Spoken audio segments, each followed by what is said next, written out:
오늘 주님께서 주신 말씀은 시편 3편의 말씀입니다. 다 같이 한 목소리로 봉독하시겠습니다. 여호와여, 나의 대적이 어찌 그리 많은지요. 일어나 나를 치는 자가 많으니이다. 많은 사람이 나를 대적하여 말하기를 그는 하나님께 구원을 받지 못한다 하나이다. 여호와여, 주는 나의 방패시오 나의 영광이시오 나의 머리를 드시는 자이시니이다. 내가 나의 목소리로 여호와께 부르짖으니 그의 성산에서 응답하시는도다. 내가 누워 자고 깨었으니 여호와께서 나를 붙드심이로다. 천만이 나를 애워싸 진친다 하여도 나를 두려워하지 아니하리이다. 여호와여, 일어나소서. 나의 하나님이여, 나를 구원하소서. 주께서 나의 모든 원수의 뺨을 치시며 악인의 일을 꺾으셨나이다. 구원은 여호와께 있사오니 주의 복을 주의 백성에게 내리소서. 아멘. 다 같이 기도드리시겠습니다. 하나님 아버지, 감사합니다. 주의 음성을 듣고자 저희가 새벽 제단 앞에 모였습니다. 우리 마음의 기도와 우리 마음의 묵상이 주님께 연락되기를 원합니다. 감사드리며 예수 그리스도의 이름으로 기도드렸습니다. 아멘. 오늘 시편 3편의 기도는 이렇게 시작합니다.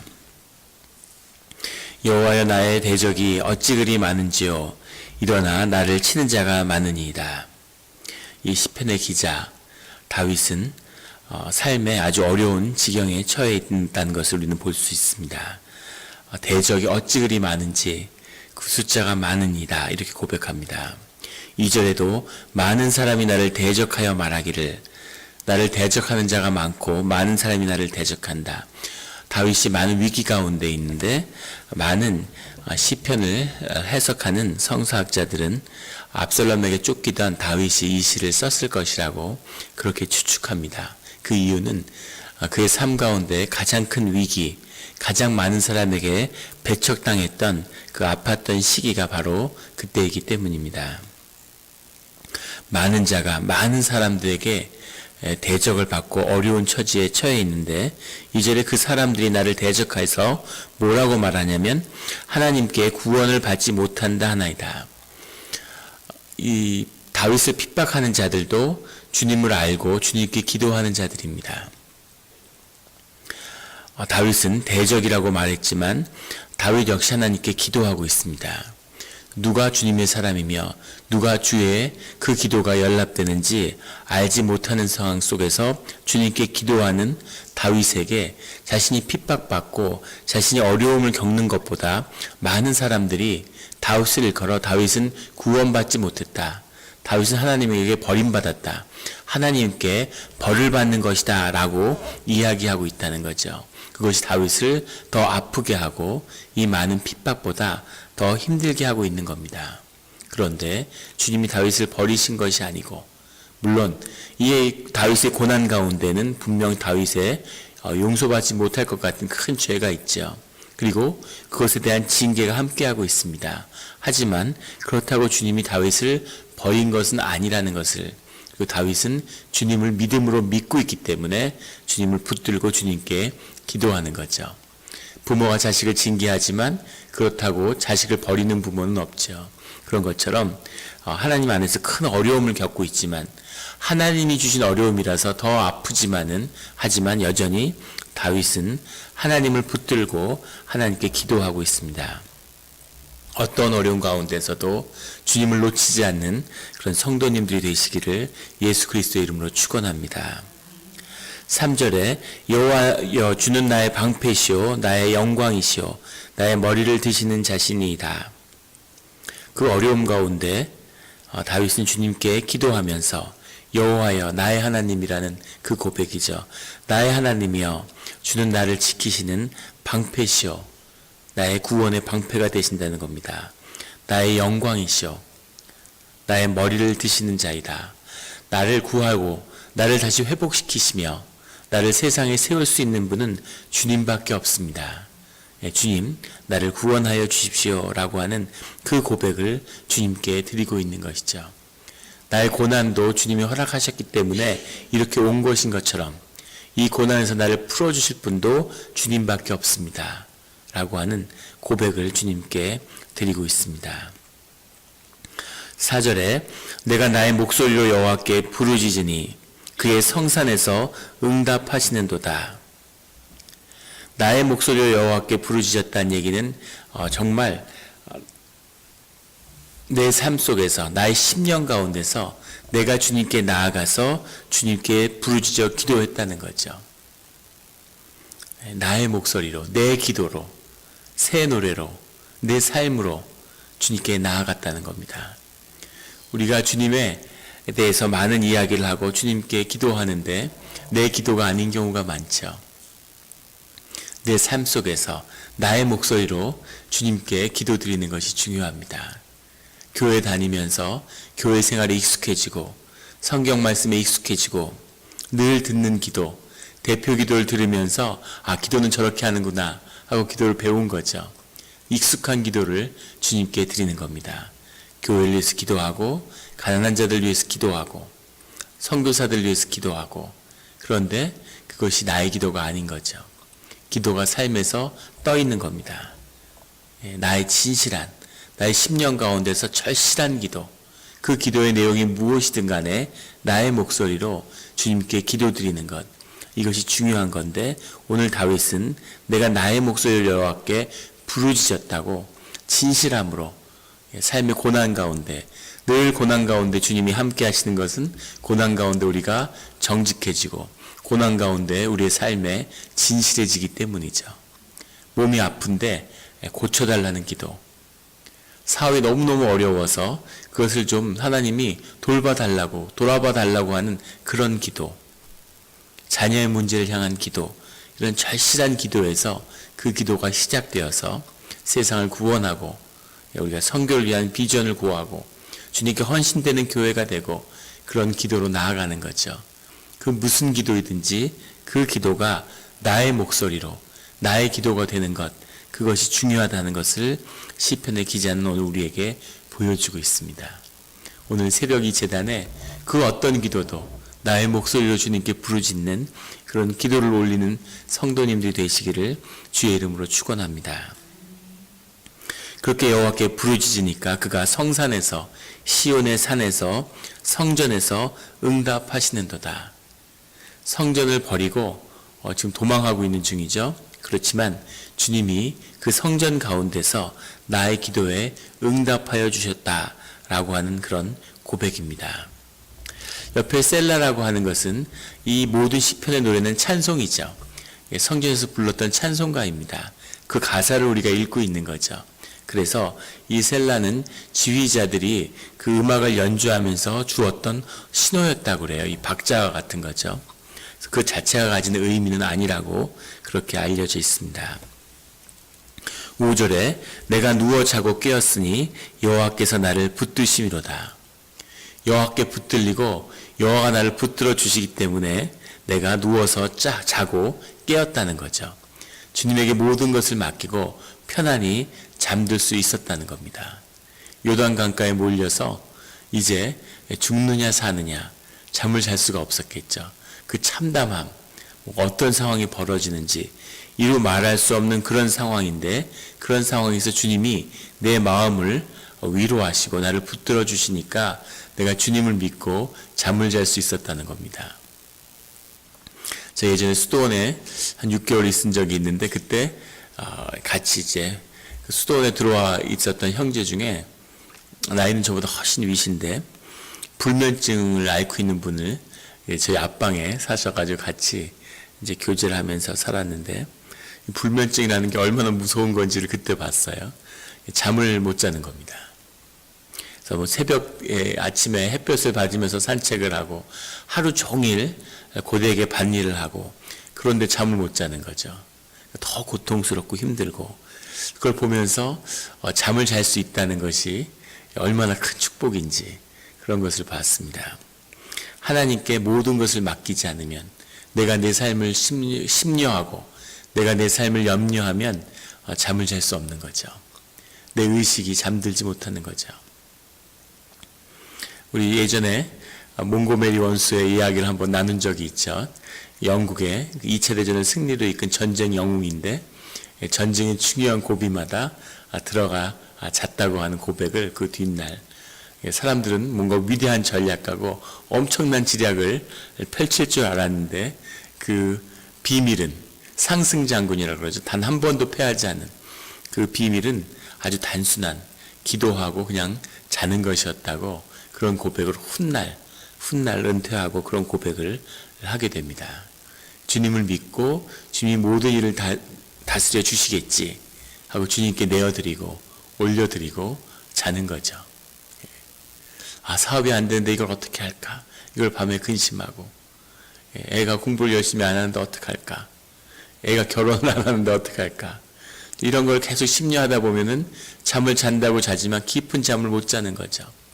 주님께 다 내어드리고 주님이 자고 나면 새로운 세상을 오늘의 세상의 연장이 아니라 지금부터 8시간 지난 세상이 아니라 완전히 새로운 세상을 내 앞에 열어주신다고 믿고 자는 겁니다. 그리고 아침에 새로운 삶으로 나아가는 거죠. 이것이 주님과 함께하는 그런 자들의 인도하심을 받는 것이라고 믿습니다. 늘 주님이 붙들어 주시니 주님을 믿고 주 안에서 잠이 드는 그런 성도님들이 되시기를 예수 그리스도의 이름으로 축원합니다. 6절에 천만인이 나를 애워싸 진친다 하여도 나는 두려워하지 아니하리이다. 처음에는 심령이 낮고 어려운 마음 가운데 부르짖으면서 나왔는데 이제 심령이 회복된 거죠. 그래서 이제는 자신의 어떤 당당한 그런 심령을 선포하는 그런 곳까지 왔어요. 그래서 천만이 나를 둘러싼다고 처음에 많은 사람들이 대적이 나를 핍박한다고 그렇게 소심하게 그런 기도를 드렸는데 이제는 천만인이 나를 에워싸 진친다 하여도 나는 두렵지 않습니다. 주님이 나와 함께 하시기 때문에 이제 사람들이 뭐라 그러던 세상의 모든 사람이 등을 돌려도 나는 아무 상관없습니다. 라는 담대함이 생긴 거죠. 이것이 신앙의 길이고 이것이 믿음입니다. 4천만이 탱고를 쳐도 나는 디스코를 친다. 이런 마음으로 사는 거죠. 주님이 나를 붙들어 주시니 주님이 나와 함께 하시니 주님의 길을 가는 것이죠.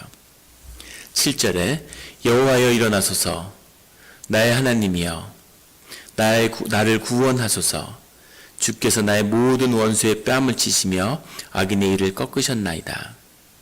처음에 이 구절을 보면 당황하는 건 앞에 여호와여 일어나소서는 미완료입니다. 이제 일어나 달라는 이야기죠. 그런데 뒤에 치시며 꺾으셨나이다는 완료형으로 되어 있어요. 원문을 보면. 그래서 좀 당황스럽죠. 미완료와 완료가. 그런데 이것은 문자 그대로 해석하면 될 것 같습니다. 하나님 이제 일어나 주십시오. 나를 구원해 주십시오. 그렇게 고백을 하고 그 주님께서 예전에 내가 그 어려움을 겪으셨을 때 나의 모든 원수들의 뺨을 치시고 그들의 이를 꺾으셨었습니다. 라고 고백하는 거죠. 주님이 나를 구원하셨었고 주님이 나의 대적의 머리를 밟으셨습니다. 그걸 제가 기억합니다. 이제 주님 다시 일어나셔서 또 그렇게 해주십시오. 라고 고백을 드리는 거죠. 원수의 뺨을 치신다는 얘기는 원수들에게 수치를 준다는 얘기입니다. 여러 곳을 맞을 수 있지만 뺨을 맞는다는 건 좀 특별한 의미가 있죠. 궁덩이를 맞거나 가슴을 맞는 거하고 또 다른 등짝을 맞는 거하고 뺨을 맞으면 굉장히 모욕적이죠. 그래서 이 뺨을 친다는 의미는 어느 문화나 그렇겠지만 원수의 뺨을 친다는 건 원수들이 내게 준 수치를 주님이 갚아주십시오. 그들이 수치를 당할 겁니다. 이런 고백인 거죠. 악인의 이를 꺾으셨나이다. 참 읽기만 해도 통쾌한 문장이죠. 악인들이 나를 둘러싸고 핍박하는데 우리 성서를 통해서 특별히 우리 시편을 통해서 경험하게 되는 거지만 늘 이 대적의 무리들은 이 말로써 올무를 놓는 것과 함정을 파서 사람에게 억울한 일을 당하게 하는 것, 또 하나는 계속 거짓과 음해로 사람을 공경에 처하게 만드는 것, 이 두 가지입니다. 늘 악의 무리는 이 두 가지를 쓰는데 상당히 영적인 의미가 있는 거죠. 말이라는 것은 영을 담고 있기 때문에 그 영을 손상시켜야 되는 거죠. 그래서 사람이 영이 손상되지 않습니다. 어떻게 영을 손상시킬 수 있겠어요? 아무리 핍박하고 때리고 고통을 줘도 영이 다치진 않죠. 영을 다치게 하는 게 말입니다. 말에 영이 담겨 있기 때문에 그 말을 받으면 말에는 권세가 있죠. 그래서 그 말을 내가 붙잡으면 내 심령이 약해져서 내 영이 지켜지지 않으면 그 말이 깊은 곳까지 들어와서 내 영을 상하게 하는 거죠. 그것을 대적의 무리들이 알기 때문에 계속 말을 만들고 말을 만드는 거죠. 그래서 그것을 상대하지 말아야 되는데 그것을 귀 기울이고 그걸 신경 쓰기 시작하면 사람들이 나한테 대해서 이렇게 얘기한다는데 이런 말을 만든다는데 억울한데 뭐 이렇게 되면 이제 심령이 상하게 되는 거죠. 그런 식으로 늘 악인들이 이 음해와 말로써 대적의 무리들이 이렇게 음해를 했는데 악인의 이를 꺾으셨다는 거죠. 이빨을 꺾었다는 얘기입니다. 이것은 두 가지 의미로 해석되는데 하나는 지금 말씀드린 것처럼 이 말로써 지은 죄에 대해서 입을 응징하셨다는 뜻이 됩니다. 또 하나는 야수와 같이 무는 사자와 같이 물어 뜯는 그 모습인데 이를 꺾었으니까 이제 물어도 이게 아무 그게 없는 거죠. 예. 어릴 때 저희 조카를 키우는데 둘째 누나가 첫 아이를 낳았어요. 얼마나 이쁘든지 그 아이를 많이 봤었는데 애가 자기가 뭘 하다가 고집을 세우다가 안 들어주면은 그러면은 이제 팔을 무는 겁니다.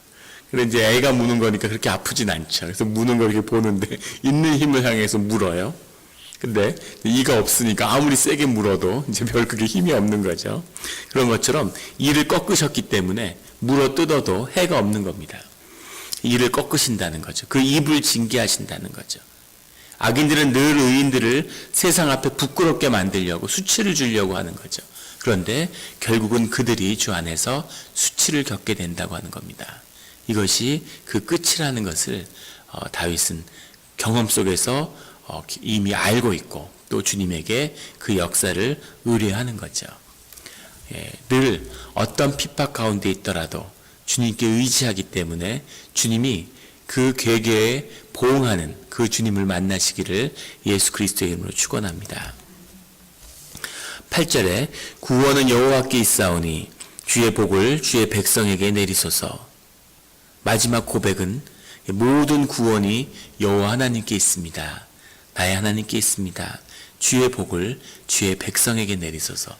나에게 내리소서. 나를 구원하여 주시옵소서. 이렇게 시작된 기도가 마지막에는 주님의 그 축복을 주의 백성에게 내려주십시오.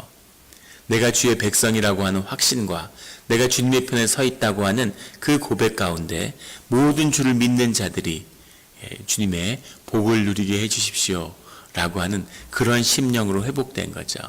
이것이 영의 본질이기도 합니다. 영은 하나죠. 그런데 문제는 우리의 육신에 모두 개별화된 이 육신에 갇혀 있는 거죠. 내 배를 채우고 내 삶을 도모할 때는 영은 죽어가는 겁니다. 영은 힘든 거죠. 우리 삶이 고달프게 느껴지고 우리 삶의 힘든 이유는 단 한 가지, 썩어지고 잠시 머무는 이 육과 영원히 늙지 않고 영혼 속에 있는 영이 같이 동거하고 있기 때문입니다. 그래서 내 배를 채워도 기쁨이 없고 그것으로 만족할 수 없고 육신이 썩어가는 것을 보면서 죽지 않는 영이 고통스러운 거죠. 그걸 받아들일 수 없으니까. 그런데 우리가 기도로 나올 때, 우리가 영의 세계로 나올 때는 이 영이 하나라는 것을, 영이 회복되는 것을 경험하게 되는 거죠. 육에 사로잡히면 심지어 자식도 미워지는 겁니다. 인생이 짐 같고 자식과 다투게 되고 자식이 내 삶을 가로막는 것 같고 내 뜻대로 안 되니까 미워지고 이러는 거죠. 영이 회복되면 가족이 하나고 같은 성도와 공동체가 하나고 그리고 주의 모든 백성이 하나구나. 주님의 영속 가운데서 우리가 하나의 덩어리구나 하는 것을 보게 되는 거죠. 그들을 축복하여 주시옵소서. 주의 백성의 축복이 나의 축복이고 내 가족의 축복이고 이 땅의 축복이고 모든 축복이 하나이라는 것을 알기 때문에 이 고백으로 나아가는 겁니다. 이런 축복의 붙들림을 받는 영이 살아서 영원히 사는 순간에 있지만 우리가 이 3차원의 이 세계, 시공간의 이 세계밖에 보지 못하는 그런 눈을 가지고 있지만 우리가 눈을 감고 영이 열릴 때에는 영혼 속에 오늘을 살지만 영원 속을 사는 주님과 함께하는 그 축복을, 지복을 누리는 성도님들이 되시기를 예수 그리스도의 이름으로 축원합니다. 기도드리시겠습니다. 하나님 아버지 감사합니다. 하나님 귀한 축복의 말씀을 주시니 감사합니다. 주님, 우리 늘 어려움 가운데 있고 정말 때로는 세상이 나를 삼키려고 드는 것 같을 때가 있습니다. 하지만 아무리 내가 정신이 없고 아무리 내가 세상에 휩쓸린다 할지라도 내가 바라봐야 할 것은 주님이고 그 모든 것으로부터 나를 구원해 주실 분도 주님밖에 없음을 오늘 기억나게 해주시니 감사합니다. 늘 주님께 기도하고 나의 목소리로, 나의 어려움 가운데, 나의 진실함으로, 나의 심령의 진정으로 주님께 기도하는 자가 되게 하여 주시옵소서. 기도로 세상을 열며 기도가 나의 삶을 움직이고 기도가 나의 심령을 자라나게 하며 기도로 우리가 영이 연합하고 기도를 통해서 세상을 바꾸는 힘이 우리에게 주어지는 것임을, 그것을 깨달아 알며 더 기도에 힘쓰는 우리 새벽재단의 기도의 용사들이 되게 하여 주시옵소서. 이곳에서 모든 교회의 사역과 모든 세상을 구원하시는 주님의 뜻이 이루어지는 것을 미리 보게 하여 주시옵소서. 하늘에서 이루어진 일이 땅에서 이루어질 수 있도록 주님의 사역을 기도로 중보하는 우리의 무릎이 되게 하여 주시옵소서. 주여 아버지여 감사합니다. 주여 아버지여 우리로 기도할 수 있게 해주시니 주님을 향한 그 문을 열어주시니 감사합니다. 오늘 기도하는 가운데 우리의 기도에 응답하시고 우리와 늘 함께하여 주시옵소서. 감사드리며 예수 그리스도 이름으로 기도드렸습니다. 아멘.